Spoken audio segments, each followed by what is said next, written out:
Organization is key when it comes to hosting Thanksgiving this year. From your dining room to treats for your guest, our next guest wants to help make sure you're making the most of this year's holiday. Joining me with all this helpful information is Lizette Elizondo, owner of Neat Methods San Antonio. Good morning. Good morning. This is such great timing because obviously Halloween just wrapped up. I know Thanksgiving is top of mind for people. I know people might be thinking of Christmas, but there's still Thanksgiving as well. It is approaching. So for people at home, what is your best advice when it comes to getting ahead of your organization?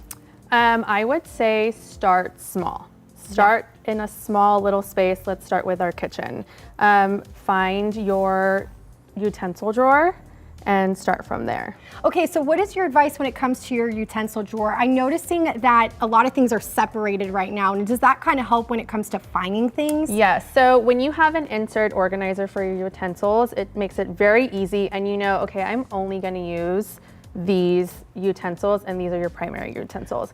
And when you're looking at your utensils, you can see, okay, if I have 2 spatulas, I don't need 2 spatulas. So let's get rid of one and toss it, donate it, you know, and go just with the one that's the best. Or we have one that we burned ours yesterday. So now I know that I need to go and buy a new one. So it's ready for Thanksgiving. So these are like, you know, your pre-editing for your Thanksgiving time. I've noticed that it's kind of on trend right now to be simplifying your life. And so looking at this drawer right now, I feel like that ties into that a little bit where you're just kind of simplifying. For me, like I look at that and I'm like, it looks a little sparse, but like you said, I mean, you got all the basic things that you need. So maybe you don't need 2 or 3 spatulas.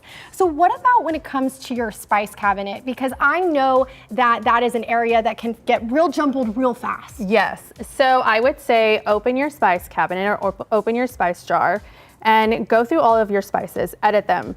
We honestly don't probably check our expiration dates. Yeah. And a lot of them are probably gonna be expired. So check them before Thanksgiving because you're not gonna wanna use expired spices. Yeah, you don't want the day to come, you're cooking and you're like, oh no, like half my spices have expired. So just checking on that, getting ahead of it. And really just minimize your spices and really just look at what are your daily spices that you're using and make them pretty and aesthetically pleasing. Like we have this spice jar with pepper and put a pretty label on it. And it just makes it so much better and easier to find. I was just about to ask that because I noticed the label. And would you say like for yourself, when you're going into your spice cabinet and you kind of see those labels there, does it make it kind of a faster for you?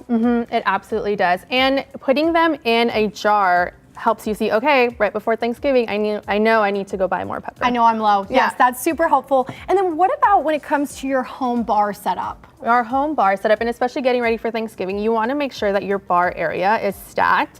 And you always want to make sure that you have everything displayed. I think having everything aesthetically beautiful helps to see what you have. So, you know, just restock your champagne, your spirits, make sure you have, you know, your pretty napkins ready to go, and just so that your guests already know where everything is. And if you're busy cooking, they know that they see a basket that says bar tools and their drinks, they can grab it without having to bother you. Yeah. That is a really great tip. And would you recommend kind of leaving some of the prettier bottles and stuff out? Because I noticed that you have these out, but you have maybe some of these other supplies that might not look good on a counter kind of hidden in this basket. Keep it in the bin. Okay, yes, that is a really good tip. And then for people at home, I really like that you do a guest basket. What should people at home know about that? So I think as being a good host, you always want to make sure that your guests are feeling very welcome. So if they're staying the night at your house, you want to give them a basket that has all the essentials. Like what if they forgot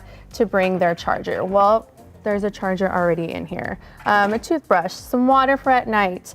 If they're bringing their clothes, they have extra hangers to hang in the closet and they can put their coats up. Can I take one of these for work? This is amazing. I love this. Yes, of course. And so for people at home, can you just tell them a little bit about your organization business? I understand that you have this book and everything as well. Yes, so this is our new neat recipe. Everybody can find it on our website.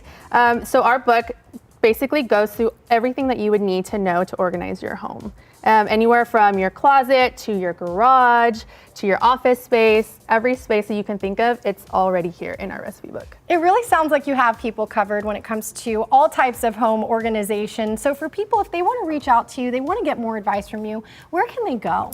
They can find us on Instagram at sanantonioneat.com, and they can also find us at www